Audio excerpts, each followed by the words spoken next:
So we're in the middle of the Hilchas Kiddush, and we're going through one by one some of the most practical and ogeish shilas that come up when we make him be Yotze Kiddush, Be'ez Hashem. I want to get to today some of the shilas of the wines and the various different types, and then that will lead us into tomorrow's shaila, which is of course going to be the shaila of Chama Medina, making Kiddush on schnapps, on whiskey, and various other materials which we will talk about Be'ez Hashem tomorrow. But before we get there, a few interesting halachas that we have to get to. Somebody wants, I think it was a girl before she got married, calls me up and she wants to know, she's about to light candles after her marriage, after her wedding, for the very first time, and she wanted to know a simple shaila. Do you make a shechiyonu v'kiyimonu v'giyonu lazman hazeh when you light Shabbos candles for the very first time? It's a wonderful question. It's a great question. The obvious answer is no.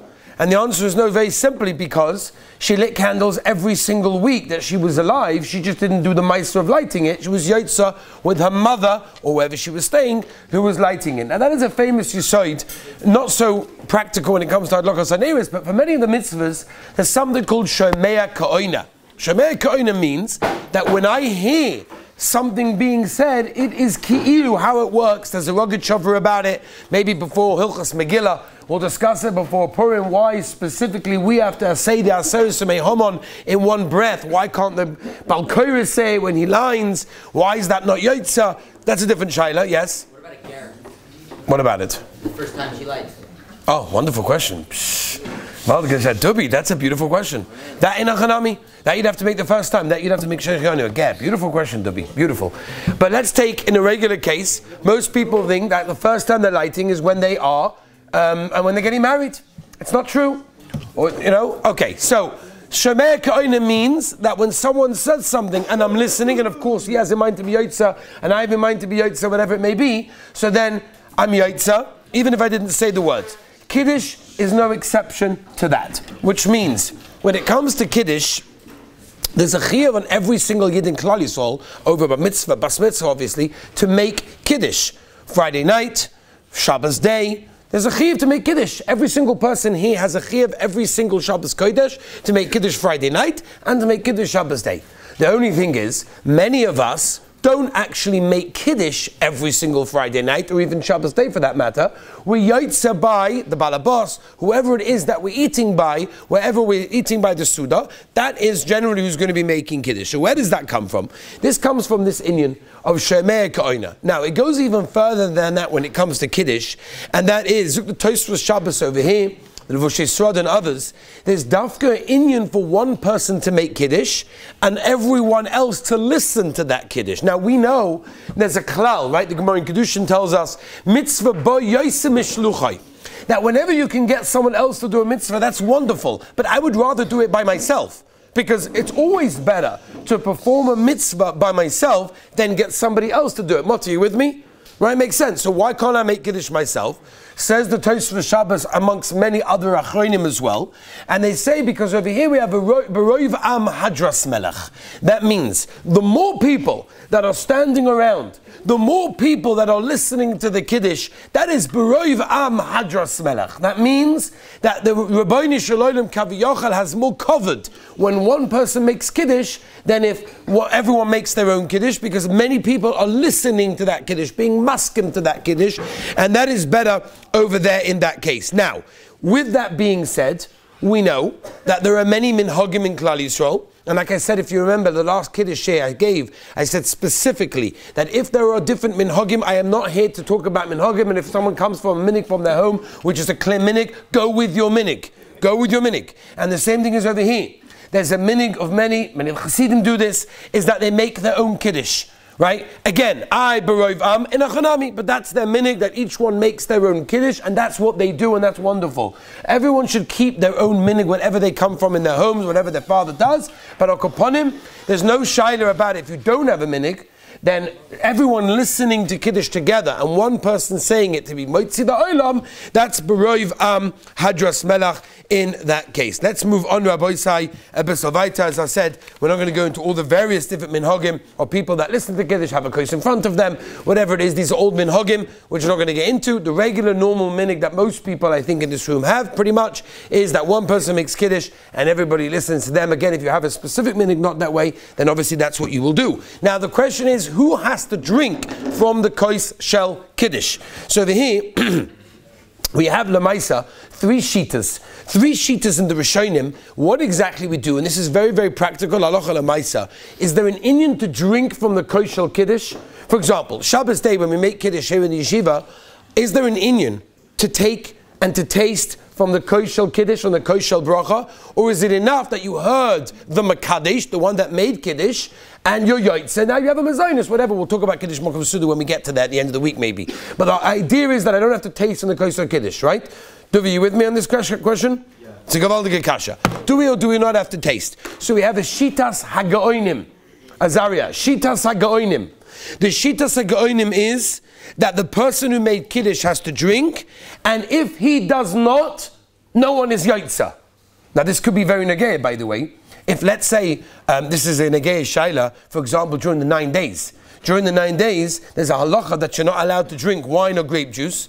So when you make Kiddush, or Havdalah for that matter, you give it over to a child. That will obviously probably be problematic if you Shitas HaGaonim, because if the Makadesh, the one making the Kiddush, is not drinking from the kos you made Kiddush on, Rafal, then what? No one's Yaitza. No one's Yaitza. Or let's say, for example, you go away for Shabbos, and you go to a fellow's home, it could happen, and the guy made Kiddush, and he says, you know, I'm on diabetes, whatever, I can't have the grape juice, or I can't have the wine, there's too much sugar in it, whatever, so I'll give it to you. According to the Gaonim, you weren't Yaitza Kiddush. According to the Gaonim, you weren't Yaitza Kiddush, because the one that made Kiddush has to drink from the kos shel Yain.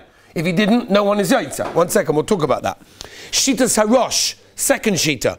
The Shitas HaRosh is, anyone that's being Yaitza can drink, and Shitas HaRitva, and Rabbi said, listen carefully to this Ritva. I've used this Ritva many times, Halacha L'Maiser Akiva. This Ritva says like this. The Ritva says that even though there's a minimum share, Nes, which we'll get to in a moment, of how much the person making Kiddush has to drink, Zachariah, but everyone who's listening can be mitzaref to finish that share. Are you with me? That means, and by the way, watch carefully when you go to someone who unfortunately doesn't learn or know the halachas of Kiddush. So it's amazing. They'll drink Kiddush, but they'll have a sip. Now a sip is not going to be good enough, as we'll get to in a moment. Right, Zachariah?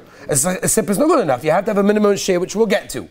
Right? We'll see what that is. We'll see if that's true. Most people make a mistake about that, by the way.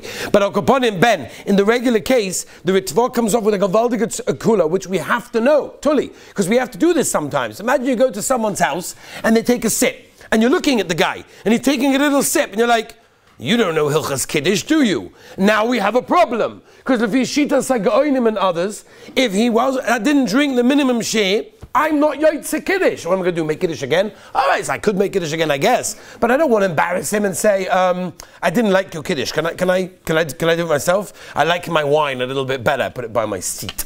And I sit down and I drink my wine. And I want to make my Kiddush with my wine, right? So the Ritva holds, I could be mitzaref. That means, Zaria, that if he drank a sip, I just have to drink a few more sips, or a few people around go do that. Avada, that's kavaldik. So that is the din. So it means like this. L'chatchela, the person making Kiddush has to drink a mole lugmov, which is a cheekful. By the way, most people make a mistake and they think, how much does the Makadesh have to drink? Right. Very good, Roiv. I don't know. Can someone show that to me, please? If you show it to me, it will help me. But as far as I know, you have to drink in mole lugmov. Mole lugmov is how much? Who said that? Menachem? Oh, me already? Azi? The Olam said it. The Olam said it to Zaman. Ben, you said it, right? You drink a cheekful, that's good enough, right? So lechatchila, the one that's making Kiddush, should drink a cheekful. B'diavad, anyone being yaitza from the Kiddush can also. That means if the guy gives it to a kid, or he gives it to you because he was on diabetes and he can't go along and have the sugary grape juice, and he gives it to you and you drink b'diavad, Kiddush works. So that means if the guy doesn't drink and he gives it to you, that's fine. Or what we do is we give it to a child that reaches the age of chinuch, the 9 days, for example, right? We give it to a kid who understands a little bit, right? Can't be too young of a kid, whatever. That's not for now. Bidi eved mamish. If the guy just drank a little sip, which by the way, unfortunately, is very, very negeya. Unfortunately, people do this. Is they just drink a little sip. The din is that you should be mitzaref in that case. Now there is a mitzvah for everyone to go along and taste from the koshel kiddush, from the koshel bracha. It's a mitzvah. Do you have to? You do not have to. But Tuli, there is a mitzvah for every person to taste from the koshel kiddush. But be very careful, Rabbi said. This is what separates the men from the boys. Okay, this is what separates the men from the boys. Don't give out or drink from a kos pogum. Duvi, you know what I'm talking about, right? Avada. Yeah, I could see. With me, Shloimela. Yeah? This is what separates the men from the boys. People that don't know halacha are running around giving kois or pogum. It's kafelach what goes on by Kiddush. They don't know. What does it mean, kois pogum? Sfek zev. What's kois pogum? Right? What's kois pogum? So I'll tell you like this. Without going into too many details of how to be attacking it, whatever, let's just talk in a very simple manner. Right, Moti? Very simple? Gavaldik. So like this. Kois pogum means that when somebody drinks from the koshel kiddush, and then they pour it into... You ever seen this before? They drink, and then they pour it into small cups. People do that. It's not... Have a look. Milsa de loy rama de inish lava daite. Moin chulin. Right? Now you... Chaim is watching. Chaim is watching. Gavaldik. Beautiful. That's good. Good. Shkoyach Chaim, you saved me over there. Tell you, he said good. He said good. He said good. So Chaim, what'd you say? Chaim said good. In order to get the problem from Kois Pogum, you have two options. Either you drink from the koshel bracha, which means, for example, if you have one family, so you drink from the kois, you give it to everyone else, they're drinking from the same kois, then there's no pogum. Pogum means that once someone's drunk from it, it's now pogum, it cannot be used for a koshel bracha, mimela there's a problem with it. But if you're drinking from that kois, then it's okay. So if it's one mishpacha, one family, one yeshiva, then we have no problem, Baruch Hashem. But if you're talking about...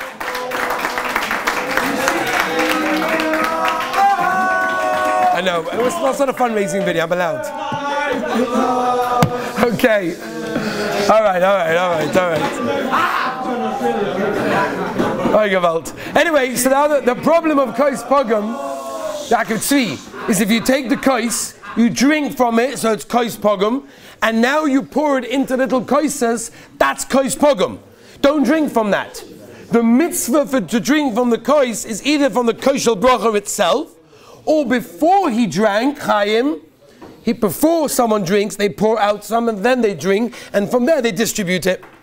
Have a look, Rabbi says. They said this separates the men from the boys. It's such a good thing. By the way, in the olden days, when they wanted to test the yeshiva bacha to see if he knew what he was doing, right? They didn't fair him and Gemara Rashi Tosfos. They would call him into the house and they would ask him they would give him a few, they give him some sushi, and they would see which bracha does he make. Does he know Hilchos Ekev Tafel? And when it comes to Kiddush, they would mechabed him with Kiddush to see if he knows Kois Pogum. Some of the basic shilas that everyone who gets married should know all of these shilas. Al Kaponim, there's a mitzvah to taste from there. Let's move on. Do we make a bracha achroina on koshel kiddush? Again, if you're having a sip, there's not much of a shaila, right? Right, Yudala? But if you're having the shir of Molei Lugmov, do we make a bracha achroina on the kiddush before we start to wash and everything else of the Seder? So the answer is we do not. Why? Because the Birchas HaMazon that we do afterwards covers the Kiddush that we drank. However, the Mishnah Berurah says something which I'm not sure many of us are familiar with, and that is it's toiv v'nochoin for a person to have kavanah during Birchas HaMazon to be yotze the grape juice or the wine that he had for Kiddush. But I'll upon him, even if he didn't do that, you are okay. Mati had a kasha? We're separating from what? You mean you're talking about there's too long of a distance? Wow, that's gavaldik. Mati's gavaldik. Mati's good. Mati? Mati's gavaldik. Beautiful kasha. He asked the kasha, isn't it too long between one and the other? So the answer is, we're not going to go too much into that sugya right now, but the answer is, kol zman I'm by the table, there's no hesach hadas. I'm about to start the meal, whether I have mazonos or whether I start to wash. So it's one big meal. Once it's one big meal, there's no time limit on the benching over there. Now, Rabbi say we'll move with one last sugya because I really want to start schnapps and whiskey tomorrow because it's a very big shaila. It's an important shaila. The shaila is, should we bring a few samples? I don't know. Should we bring samples tomorrow so we could test it out? Bourbon, sherry. Okay, that's a different shaila. All right, Rabbi say one last shaila for today. I think we need a live demonstration. Live demonstration of what the shear is of the schnapps. All right, one last shaila Rabbi said for today before we move on, and that is the Magen Avraham, the Mishnah Berurah says clearly that the mitzvah min hamuvcha by Kiddush is to make Kiddush on Yayin Yashon. As I state mafurish in the Poiskim, to make Kiddush on Yayin Yoshon. Now, I'm not going to go now to the sugya of red and white, but we all know the Gemara in Baba Basra, Tzadi Beis, that a person should make on red wine, not on white wine, unless the white wine is superior to, or you haven't got, obviously, but if you've got red wine and it's good, then Avada red wine comes first in that case. And that's the Mishnah Berurah's psak, Mishnah Chatchela, you make Kiddush on red wine. Now, the question is, a lot of people don't like wine. It's hard for them to have wine. The beginning of a meal, they're hungry, their stomach is empty. To have wine is going to maybe even ruin the rest of their meal. So they want to use grape juice. So what's the shaila with grape juice? Gemara Baba Basra Tzadi Zayin Amabes. Soichet Odom Eshkol Shalanovim. Art scroll, please. If a person squeezes a bunch of grapes, right, V'oimer Olov Kiddush Hayoim, and says Kiddush on it, that's a Mefurish Gemara. The Gemara says that a person can squeeze grapes and use it for Kiddush in that case, which comes out from there that Lachatchela, it's a Mefurish Gemara, that I'm allowed to go along and be Mekadosh on grape juice without any problem whatsoever. However, I'm going to end with this, Rabbi Isai. There is a huge, huge problem. The huge problem with grape juice is that many of our grape juices have been pasteurized, right? And if it's being pasteurized, then there's a problem. What's the problem? The problem is, without going into too many details, you have stopped it from becoming wine. One of the reasons that the Meiri says pshat, while you're allowed to use grapes for grape juice, what's the pshat? It's not wine. Zug the Meiri pshat. He says, soifalava, eventually it's going to become wine, right? As you pass in the Rashbam, there's a Rambam also this way, many Rishonim that learn this way, that the whole reason that grape juice is okay is because how does wine begin? Also with grapes. Every wine begins with grapes, so grape juice will eventually become wine. The problem is that if they pasteurize and they cook the wine, so the wine will never become the grape juice will never become wine, so if the grape juice will never become wine, how can you use it for Kiddush? Rabbi said that's the shaila we're going to start with tomorrow, and then we're going to move on to schnapps and whiskey. Have a wonderful day.